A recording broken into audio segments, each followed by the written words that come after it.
Hey, everybody. This is Eric J. Olson, your host for this episode of the Journey to $100 Million podcast.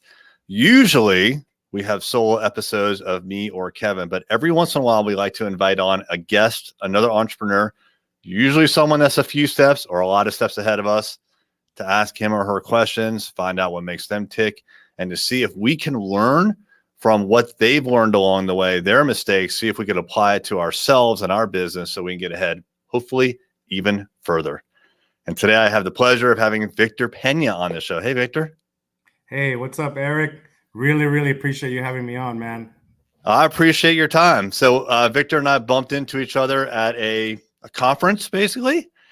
Yep. And right away, I was like, hey, let me get your information. And then I'm super glad to have you on the podcast, man. Thank you. The main intention is, bringing some value to the viewers and the listeners, and also like what kind of nuggets we could put in there that we needed when we were starting up in the journey. And that's what my intention is, to drop as many gems as I can for everyone. Well, I appreciate it. I'm going to be greedy with your time here, and hopefully the audience can benefit as well. I was about to tell you, and I'm like, hey, let me just put this in the podcast for everyone who's listening as well. We started this podcast about 4 years ago after we decided that we were going to have a big, hairy, audacious goal of growing to $100 million per year agency. At the time, we were $1 million in revenue and just barely, like a rounding error, above $1 million. So it was just a ridiculous goal at that time. It's still a ridiculous goal. We've made some progress, but there's a lot. And a lot of work to be done. We want to do by 2030. So it's always great, Victor, to connect with someone like you who's several steps ahead. And that's what kind of like drew me to you. So if you wouldn't mind, can you tell me a little bit about yourself and what you do? Yeah, thank you. First off, you got to have a crazy goal. Otherwise, how do you get out of bed, right? So I love this 100 million goal. So a little bit about me. So my main business is we empower business owners globally to thrive with print on demand. So what that means, if you picture, mom at home, she has an Etsy store. She's printing it's wine o'clock shirts. And probably using our equipment to sell T-shirts online, sell merch. That's my primary business. And we have big brands as well that are producing. And what print on demand is, it's sell it first, then print and ship, right? So you're getting paid. There's no inventory. And so we build the machines, the technology, and everything that is used for. So that's my primary business. And from there, I take everything that I earn and I stay broke and I put it into multifamily apartments. And that's my strategy as a whole. Very cool. So I would imagine that a lot of people are, who are listening maybe into like the internet space somehow. Like, we're a digital marketing agency. I think that, like, even though I've got plenty of stuff printed around me, it seems kind of like one of those industries maybe that isn't well positioned for growth. But you found a niche right now. If you would, could you kind of take us back to the beginning? Like, when did you start? How did you start? I'm guessing you did not start in the same form that you're at now. There were pivots along the way. Yeah, there's always huge pivots in the journey, right? So, like, technically, I started the business in 2005, and we incorporated in 2008. So for a few years, it was more like, engineering the product, figuring out like what value can I bring to the marketplace that's different, and so at the beginning, if you notice, I really liked the printing industry because printed products are always going to be around, right? But I wanted something with some growth because I'm more in the technology space. That's my background. That's my education, and I wanted to do something different. And I had worked on print engines before, in the hospitality industry. So if you go to a hotel and you use the business center and the lobbies, and you pay an exorbitant amount of money, or you use the internet in the room, that's the technology that I was involved in developing back then. So I had that expertise. Say, well, what can we do with it that has some ramp for growth, because that's super important. So I saw the digital printing of T-shirts to be able to do one-offs, full color customizations, all of that was not really mainstream. So that's kind of why I decided, okay, well, let me see if I can make something out of this, and that led me down this rabbit hole. At the beginning, that's how the process started. Okay, I'm surprised that it sounds like you started off pretty close to where you're at now. Not as far as scale and whatnot, but like the vision, right? And so, what's interesting for me is I thought you were going to say something along the lines of you were selling T-shirts, you're selling printed material, and then you kind of got into the manufacturing. You went right into the manufacturing, or at least the manufacturing of the machines. Well, it sounds easier than it was, right? But yeah, the thing is, for the main start was actually like really falling in love with the technology and what it could do as a growth opportunity, right? So printing was new, but tech wasn't for me, right? So yeah, I didn't come from like a printing background to producing and say, hey, you know what, I could build a better widget. It was more like, honestly, it was like, hey, what can I do that I could sell and make a lot of money, and then I could have a recurring line of income afterwards, right? So a lot of the vision, I've already, I realized it like later in life, but I've always had kind of a vision that was bigger, and I wanted to do bigger things, right? But when it came to this, I really love the fact that if you provide people value and quality inks, they're buying them every month, so you don't have to sell a machine to a customer every single month just to survive. So there's a trailing value proposition and revenue that you can make, as a company, if you keep giving good service to your customers, right? So that I really love that about the printing space. But I also love the how old school it was, and how it needs digital transformation, and needs innovation, right? And it still needs more of it now, right? And that was one of the most attractive parts of it, is I could take something that's so like it hasn't been changed, since it started, and bring online technologies to it, bring other stuff. So that's kind of how the vision started, Yeah, that's great. So your revenue model is you sell the printer, and then you sell the ink on a recurring basis. Exactly. I got it. Have you messed with that model in the past? Have you tried different things like maybe just all recurring revenue, try to like amateurize the cost of the printer, or has it always been kind of the same? Yeah, so these are more industrial printers. So they're a bigger size for production. So for example, if an average price is around $25,000 for equipment, right? And then there's other products that we offer entry level people as well.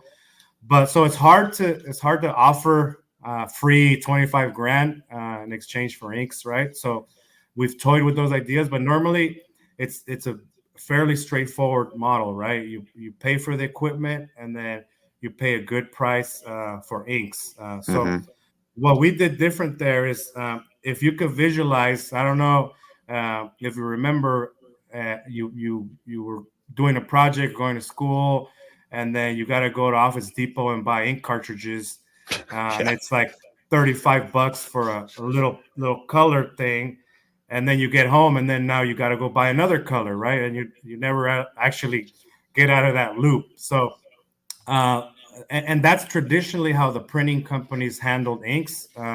Little cartridges, super expensive, and then machines almost free, right? Right. And so what we did is we're like, okay, well, how do we make those changes? So we ended up formulating our own inks. We sell them by the bottles, and we cut out like 3 lines of middlemen in between. Mhm. No cartridges, no plastic, none of that. So we offer like the lowest cost per print to our customers, and really high quality products.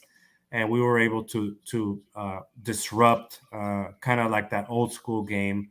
And we've been dominating in our industry, product of the year for the last 6 years, and that's with companies that have been around for 100 years, right, on the Wow. same model. Congratulations. That's Thank awesome. you, thank you. So let's stay like back in the beginning just for one more question. 2005. So you said you incorporated in 2008. So it took about 3 years before you were ready to like go all in, I guess, with the business. During the 3 years, you were researching, building, innovating, testing. What was that transition like? Did you have like a day job? You were doing this nights and weekends, one of those kinds of deals? Yeah, that's a great question. So I had, I was in the hospitality technology space. So I'm a recovering engineer. So that's my Same. profession, right? Yeah. And the thing is, uh, this was a startup from like my other business, right? So it was a little room. We had negotiated kind of the sale of my existing business contracts for another company that we had the Hilton contract, Marriott, and somebody Wow. wanted to come in and scoop those up. So I needed to find something new. At the beginning, it was a bootstrap deal. There was actually 4 other partners that were part of the I would say the startup crew. Hey, why don't we do this idea? And then I researched it. My job was the engineering side and the tech side, right? But then after that, what happens is a lot of people have the allure of starting a business, and if you notice, it's exciting. You're like trying to figure out the name and the logo and all these things. But what happens is when it's time to get to work, it's hard for people to execute, right? So that happened to me. One by one, other partners were like, "Oh shit, I'm gonna exit because this is way more work than I thought," you know. And I was like, I was already used to like work, So that's why it was a transition period of like figuring out, okay, I have a role of being the tech side of this thing, but Mm-hmm. and going from now I have the role of everything of this thing, right? Sales, marketing, execution, all of that stuff. So that was the beginning, and it was a little small piece of an office that we were renting for like $150 a month, uh, and that's kind of how that got started. I love it, man. Yeah, Humble, but yeah. sounds like you had another business that was successful that you were able to parlay into what you really want to do. So I love it. So Yeah. you've been in business now for going, if you go back to 2005, for 17 years, Yeah. Yep. which incredibly impressive. That's a long time. So anyone who's thought about like starting a business, who's listening, 17 years being self-employed, like you have a team around you now, but like in the beginning, like you didn't, and it's hard. Like Yeah. everything rests on your shoulders. So congratulations on that. Yeah, it does. So I'll give you guys like one tip that's super important, right? When it comes to you starting something, like commitment's super important. So make sure you're always, if you're going to start a business, to understand that it's going to be super difficult, 10 times as much, 10 times as harder than you thought.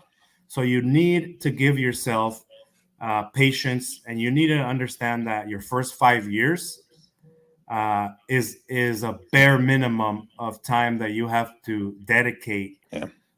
and more than likely it's going to be 10, right? So patience is important. If you want to build something big, if you want to build something great, that's what it takes. I haven't seen stuff um, that is super easy, super fast, really be something solid and long term, right? And I know there's a lot there's a lot of digital space, crypto, all this other sexy stuff. wholesaling and all this fly by night stuff. But the reality is, you guys need to be patient because it's going to be kind of a difficult path, right? And like give yourself that leeway to say, hey, I'm going to invest 5 years and I'm going to hustle it, and don't expect to be rich and with a Lambo in 2 months. Yeah, well stated. I completely agree. And for me, which I think is a pretty normal journey for entrepreneurs, it took 5 to 10 years to figure out what I wanted to do when I grew up, and there was a lot of changing and pivoting, which is why I was surprised actually for the last 17 years you've been on effectively the same vision, because for me at 13 years in, there's been a lot of pivots, and each one of those pivots is effectively a restart, right? So by having that clear vision and sticking with it and not being able to resist impulses. I'm sure you've had a lot of opportunities to go do this, go do that, right? And I'm a big idea guy. That's like you should see. I have my strategy with ideas is so what I used to do is at one point I was doing like 7 projects, okay, and that gets really difficult. We're talking about 7 companies, 7 different things, and not until I focused on my main thing was where I saw some big growth, right? So what I do now is if I get ideas, hey, you know what, maybe I should chase this shiny red ball. I give it its time. I put it on my list, right? I give it its storage space. And then when I'm in that mode, then I can go back to it at some point. Yep. But being focused helped me kind of stay on that path long term, right? Because I was all over the place at the beginning. Yeah, very natural too. Like as an entrepreneur, you want to go do 3 or 4 things, and you think you could do it all, but you can't. Just one thing is going to take all your time and energy. Yeah. Exactly. Well, let me ask you. So, like along the way, last 17 years, maybe even before, what are some kind of like big mistakes that you felt like you made that, in retrospect, you could avoid now if you were to do it all over again? Yeah, so that's a great question. So I'll preface it with I make mistakes all the time still, right? The main difference is, I don't do like big game changer killer mistakes, because I always want to try different things. So mistakes are okay. You're going to make them. But some of my earlier mistakes is not getting my vision properly defined. Not getting and what does that mean? Okay, well, why are we even doing this business, right? Why am I doing this business, right? And why should anyone come with me on the journey, right? So it took me too many years to define that. So what does that do?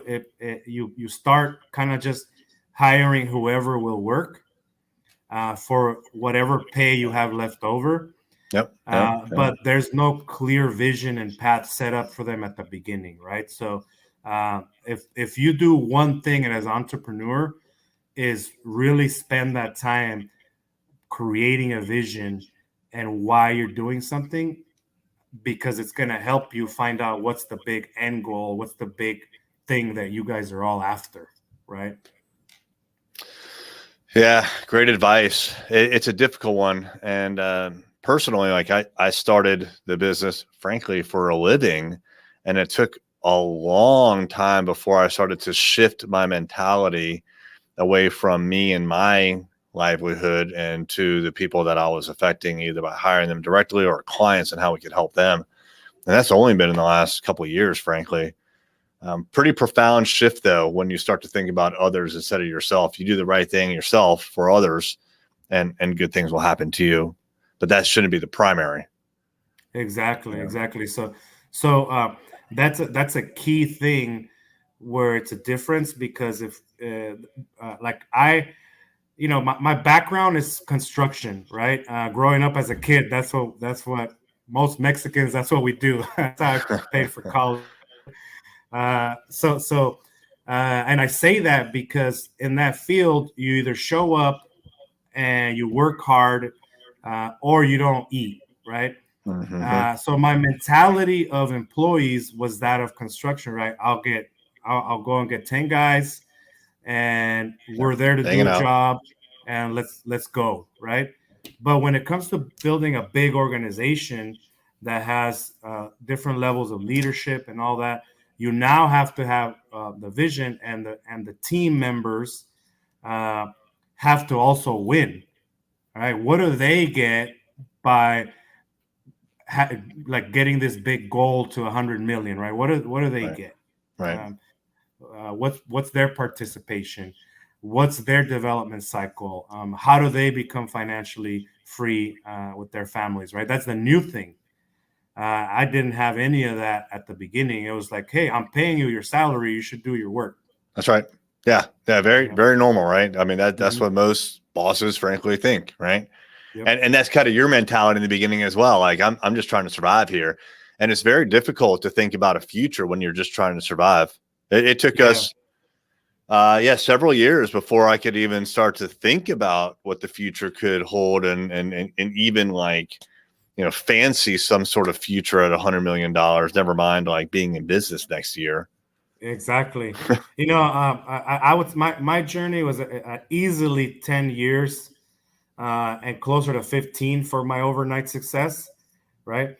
And the reality is, everybody says now, the question is, well, man, how like you planned all this, but the reality is no. Like my initial goal was like, don't go bankrupt, Mm-hmm. and like have enough for meals and like Yeah, rent, that's right? right. That's the initial goal. That's right. That's right. Let me ask you, if you were starting this whole entrepreneurial journey all over again, what would you do differently, you think? Yeah. So I have one key thing that's super important that's helped me probably the last 3 to 5 years, and that's modeling successful people that have already done it. Because what did I do at the beginning? Is try to figure everything out by myself to either save money or because I wanted to know and all that. But the reality is, other people have already built big things. Yep. Yep. They have the knowledge, they have the framework. Plug in and use it, and then pay them. You know that's my number one thing that I would do if I was starting over. Besides purchasing a business that was already established. Yeah, I've thought about that last one too, because we've reinvented ourselves multiple times, and we've got it now. We're not going to do that again. I've actually gone through a merger in the past. I'm not doing that again. If anything, I want to be acquiring. But yeah, it's interesting you mentioned that. I was talking to someone about they were thinking of buying a franchise, and I'm like, well, there's pros and cons. And when the pro is they've already invented the business. You don't have to invent it. You just get the binder and training, and you're off to the races. Yeah. Yep. Exactly. Imagine that. It's interesting. So, the first thing you talked about was finding people, successful people to model, and mentors go into that a lot. So you and I actually met at a Grant Cardone real estate summit, probably about 2 months ago or so. That was my second summit, real estate summit. I've been to a couple of those other events, but yeah, we bumped into each other at one of those events where we were trying to learn from people who are several steps ahead of us. Right. I know now that was not your first event. Can you kind of like explain your whole like 10X Grant Cardone, Cardone Ventures journey and process, how that started and where you're at now? Yeah, definitely. So I originally like found Grant on YouTube. All right. And I was researching real estate. So and I didn't really connect with the guy at the beginning because he was like cocky and kind of like abrasive, right? But my vision was to get into apartments. Like that's what I wanted to do long term. This was 2014, 2015, right? I had enough finally to pay the bills and save up money, and my vision was to get into real estate. So I did a lot of free stuff, all on Grant's YouTube channel. I actually bought my first apartment building off of all of the workshops that he would do for free on YouTube. That's how I bought my first apartment building. And then I got into his sales stuff because, you know, I went broke buying an apartment building and moving the money to there. And now I got to make more sales, right? So then I got into all his sales material, and I'm like, dude, we should be doing all this stuff. And I started with a book and implementing some of that stuff, marketing, the flow, the conversions.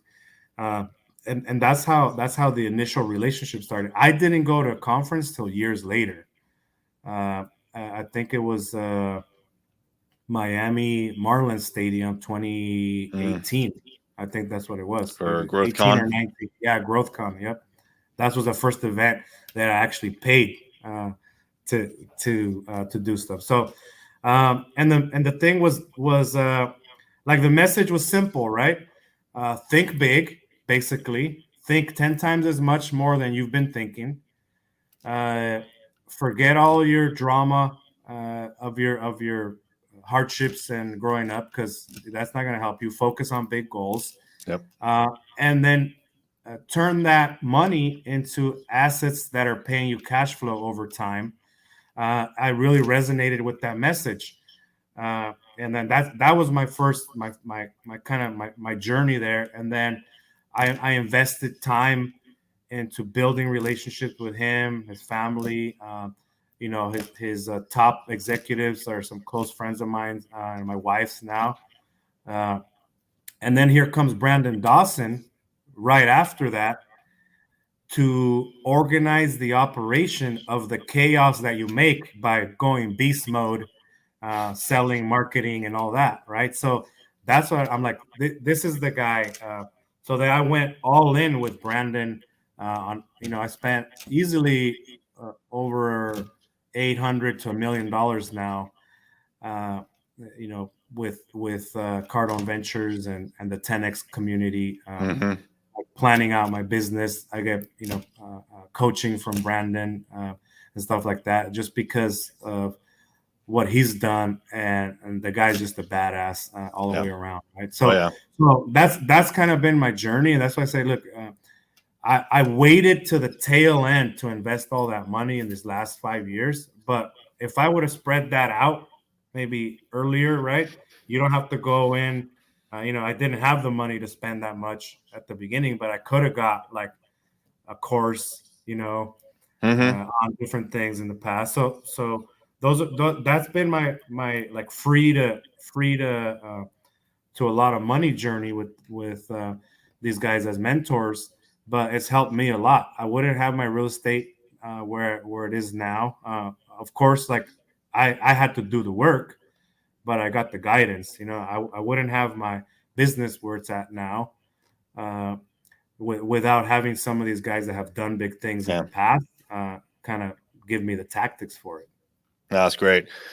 Yeah, when I talk to colleagues, other business owners about hiring mentors, investing in programs like you're talking about, a lot of times they're very focused on the money, right? So you said $800,000 to $1 million you spent with Cardone Ventures, et cetera. And a lot of people will be like, that's crazy. But the thing is, like, there's really only two ways to get experience, or knowledge, I should say. One is through experience, your own experience, trial and error. You could make a fatal mistake during that process. You mentioned that, like, you're not in that realm anymore, but like a lot of people can make fatal mistakes along the way. Not to yourself personally, but, you know, to your business. You could kill your business with some of these bad errors that you make.